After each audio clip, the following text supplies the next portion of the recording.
we introduce you to a 22-year-old student from Ateneo de Manila University who innovated an artificial intelligence or AI-driven platform for farmers and agri-businesses. And welcome Aldrin Sojourner, Gamayon or Soj for short. Soj, first off, congratulations. Soj. Aldrin. Okay, konting back. Si Aldrin po ang winner ng Red Bull Basement Prize 2023, no? Siya po ang Red Bull Basement ay isang naghahanap sila all over the world ng mga batang mga innovators and entrepreneurs, no? At ang platform na basihan ay artificial intelligence. At ito ay nagbibigay ng pagkakataon sa mga kagaya ni Soj na ma-develop palalo, no? At mas mapakinabangan, hindi lang ng kanilang sarili kundi ng lipunan, yung mga farmers. At sa pagkakataon ito, ang ginawa ni Soj ay Agri-Connect PH ang tawag niya. Soj, welcome to Afternoon Delight. Congratulations. Hi, Lord. Good afternoon. Maraming salamat po for this opportunity. Alright. Kasama ko ang iyong tita Denise, Soj. Hi, Soj. Hello po, Congratulations. Ms. Denise. Magandang hapon po. Alright. So, okay, ang Agri-Connect ay parang ginagawa ang trabaho ng isang sangay ng gobyerno na parang nagugulat pa rin tuwing panahon ng tag-init, ng tubig na naman ng mga pananim natin. Okay, can you tell us more about Agri-Connect PH and what were your inspirations for developing it? Yeah, so I think two things. Like the first one is I come from a family of farmers in Ilocos Norte and I have an uncle who does rice farming for a living. And para sa kanya noon, parang sa akin, nung nagkukwento siya sa akin, ang mahirap lang sa farming is nabibilad ka sa init ng araw, ganyan. Pero iba pa rin pala yung feeling na ang hirap-hirap ng, ang dami mo ng ginugol na oras at panahon, ay hindi mo pa mapapabalik yung ani mo dahil nga sa mga risks that they can't detect fast enough. So yung mga peste, mga insects, yung hindi nila nakikita kung masyado lang tuyot yung soil and whatnot. So that was the very first one. And then the second one, last year, I was given this honor and privilege to immerse myself in Singapore's startup ecosystem. So I interned for a startup that helped mga shrimp farmers manage the risks of Vietnam. And so when I got back to the Philippines after that 6-month immersion, I had a background, I had a history with my uncle, and I had this immersion experience in Singapore, and I kind of merged them all together, and Agri-Connect came to be. Yung app mo daw would help farmers in protecting their crops from risks like mga peste, unpredictable weather, by using ano exactly saan papasok yung artificial intelligence dito sa system? Yes. So how I would always describe it to people is 3 steps. So the first one is we have sensors. So my hardware coming, my mismong interaction and my connection mismo sa land. So we plant them dun sa plantation area ng mga rice. And then from then on, yung mga sensors na yon, we call them IoT or Internet of Things, which is basically a fancy word of saying that it's actually very much sensitive to conditions in the soil. So it can detect soil moisture, if it's too acidic, yung water levels masyado bang mataas or mababa, and then pest and insect, kung gumagalaw ba siya, so ano yung gumagalaw na pest, insect most likely. And then from the sensors, where you get the data, it will be sent out to our app through the cloud system that they call it. So yung app namin, dun yung may AI. So kung alam na po natin ngayon yung tinatawag nating ChatGPT, na kung may tatanong ka sa kanya, may sasagot siya sa'yo, ganun din yung mechanism niya. From the data that it will be getting from the farmland, i-interpret ng AI yon, then bibigyan kanya ng the sensor detect. So it kind of uses the stoplight system to categorize it kasi ang isa pa sa mga natuklasan ko from my insights with farmers is that sometimes kung may ganun man, hindi nila alam kung anong uunahin nila. So we're using a stoplight system to categorize the risks. So red means it's serious, yellow means it's mild, and green they can go on as normal. And third step, the farmer acts on the inside. So in this way, mas naging assistant siya ng farmer para hindi sila mo-overwhelm. Ang kailangan nilang gawin ay to act on the AI inside. Okay. Saj, have you been able to talk to these farmers na may nakatry na ba? What's their assessment? At ano yung feedback coming from them? Yeah, right now we're still in development phase, Miss Denise. And we've been talking to 90 agribusinesses and farmers, and we're thinking of their, first of all, how interested they are we solving the right problem for them, and how willing are they to spend on this. So all of these are currently being considered as we're already doing the research and development phase. In the next week, I'll have investors and people that could help us build the technology. But I now have a co-founder with me that helps me build the technical capabilities of Agri-Connect to make it happen. Okay, may ilang tanong, Soj, no? Paano kunyari kung yung area ng taniman ay hindi covered o hindi abot, halimbawa, ng signal ng internet? Minsan, iba, wala pang kuryente, no? Pangalawa, itong Agri-Connect PH ba, gaano ba katinding learning curve nito? Kasi aminin natin, marami pa rin tayong mga kababayan na magsasaka na medyo magiging challenge para sa kanila o marami sa kanila ang intindihin ang paggamit ng mga ganitong teknolohiya.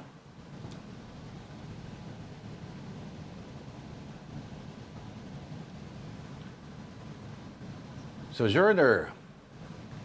Wala yata. Mamaya. Sige. Alamin Hello? natin yung mga... Nandito po ba ako? Yes, Hello? yes. Ayun. Sorry po, my Wi-Fi is not the best, pero I got the questions on electricity, yung connectivity, and Yes. then yung learning curve. So I'll start with yung mismong connectivity. I think the biggest way for us to mitigate that is really through partnerships. So there are also people in the private sector that has reached out to me to also provide help in having more connectivity. So that's the external factor kind of thing. But we're also doing it within the team right now. We're developing sensors in such a way that we will use minimal internet connectivity. So kung iisipin mo na lang natin, may mga sensors tayo, and then yung iisang parang may central system na kumukuha lahat ng data from that, yung isang central system na lang yon yung nangangailangan ng internet. And then that internet and the use of the internet will only happen maybe twice in the span of 24 hours. So in that sense, that's where the partnership and then the internal capabilities come in. That's how we mitigate the first risk. And the second risk naman in terms of the learning curve is really a lot of partnerships. So I'm currently in talks with national government agencies that are currently conducting mga workshops and seminars in terms of how they could reach out to farmers. And that's exactly how we want to do it. That's why we're trying to make Agri-Connect very much accessible and user-friendly. So we're using like a stoplight system para hindi na kailangan ng super technical knowledge at nagigets na alagad nila kung ano yung dapat nilang gawin. So in these two ways, these two things, we hope to make it more seamless for people to try out Agri-Connect in their farms. Kayo ba yung kurso nyo sa Ateneo na Comtech or Communications Technology, ay ito ba simple, ito ba yung mga parang ordinaryo lang ito, or bahagi ng pinag-aaralan nyo ay gantong-ganto talaga?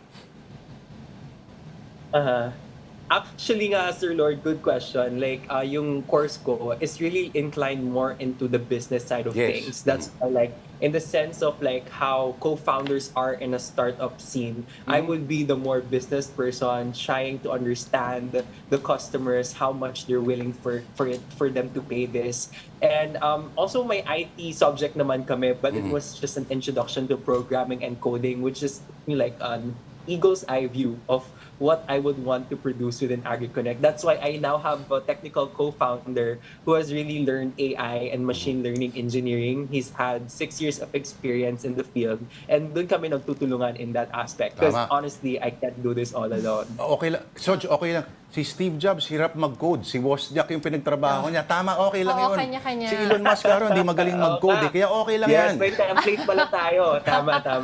Saj, may tanong ako. Kasi if I'm not mistaken, yung pagpa-plant ng sensor, that's supposed to be, let's say, in all four corners per acre. Tama ba? What if it's a little bit bigger? Sorry. Yeah, yung sensors, the goal and the proposition is one one sensor can cover at least 2 to 3 hectares at the minimum. That's why like our business model kind of scales depending on how large your agribusiness is. So we're gonna provide you, if you're a small scale agribusiness, our small scale qualifies from 2 to 5 hectares. So you would need 4. If it's higher than that, you need times 2, times 3 of that sensors. Mhm. Alam mo, Soj, ito sa mga kababayan natin, ang mga tinalo ni Soj ng mga finalists, mula sa bansang Egypt, no? Isang nag-develop ng smart shower head designed to encourage water-saving behavior. At isa may kinalaman din sa tubig. Isang washing machine na water-saving. Yung isa naman ay, ito naman, automated note-taking tool. Ordinary na lang yan. Pero essentially, pitching ito, Soj, no? So, minsan may mga nagsasabi na, minsan yung idea, simple, pero magaling yung nagpe-present. Sa pagkakataong ito, hinahanap ba nila, Soj, yung plausibility ng iyong proposal? Or kahit yung mga medyo far-fetched ba ay kayang ma-justify, halimbawa? No, of course. I think that's a very valid point, Sir Lord. We've been getting a lot of traction from news articles that have been talking about Agri-Connect. And pag sa comment section, nababasa ko talaga, parang, posible naman yan. Hindi naman yung pwede ganyan. And I do give merit to the point also na it's also in the pitching. But I guess, for me, like, this IoT AI app, I guess, combination is existing now currently in different fields, across different industries. So definitely the proof of concept actually works. But I guess the challenge now is how do we actually apply it to a country as fragmented as the Philippines? That is why nananawagan po ako kung may mga government agencies dito or mga private companies that could help me like also kind of mobilize this. Although I've been talking to a few within myself, within my network, I do believe that it's really a difficult thing to do, but it's not impossible. But then, like, if the proof of concept lang naman yung question, it really exists and it really is currently being done in different countries, like India and the US. It's just a matter that we're kind of scaling it down to the Philippines, going back to what Filipino farmers actually need. Because sometimes we can't really just bring a technology from another country and bring it here. Kasi iba-iba tayo ng kondisyon. That's why we're doing Agri-Connect PH as something very Philippines focused because we're solving where the Filipinos are currently. So ikaw ba ay yung bahagi ng premyo mo na trip to Silicon Valley ay nagawa mo na ba? O hindi pa? Hindi pa po, Sir Lord. Actually, I'm heading to the US next week for another summit with Stanford University. So it's also like a startup summit. So they gathered 30 global student entrepreneurs from around the world. And I was gladly to be chosen as one of them. So I'm flying to the US next week. And then yung prize ko for Red Bull, which is like an incubation in Silicon Valley, will happen in May. So I'll be going there again 2 months from now. So ang plan ko po going to Stanford the first time next week is to just introduce myself to them and what I do. And hopefully in the second round, I get more investors, more advisors that could help us build that. And ayun nga, like, here, the picture right here is Japan. So I also pitched Agri-Connect in Japan last month.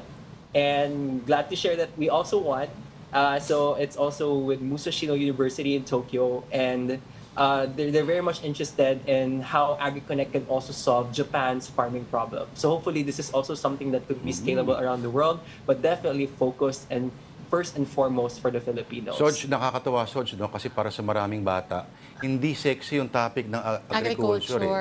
Kami nila, Denise, ang tinatanim lang namin ang sama ng loob, no?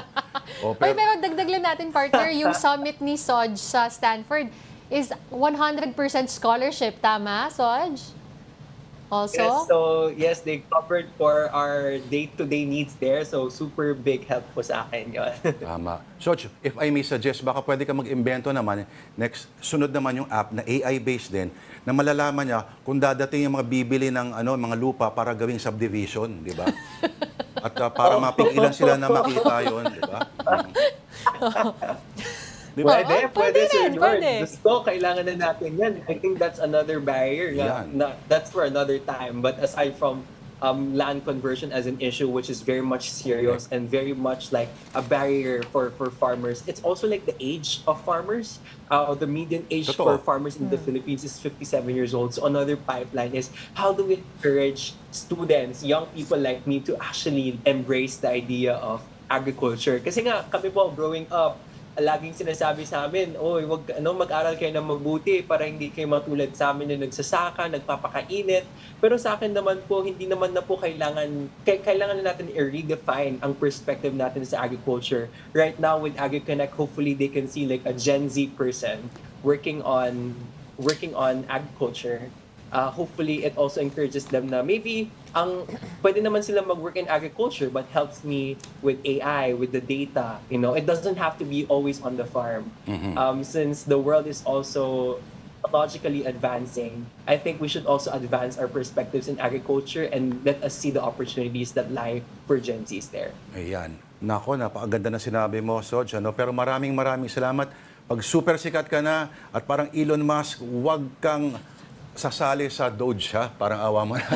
Huwag mo gagayahin si Elon Musk pagtanda mo. Maraming salamat. Agri-Connect PH Innovator, Aldrin Noted po, noted. Soj Gamayon. Maraming salamat, Aldrin.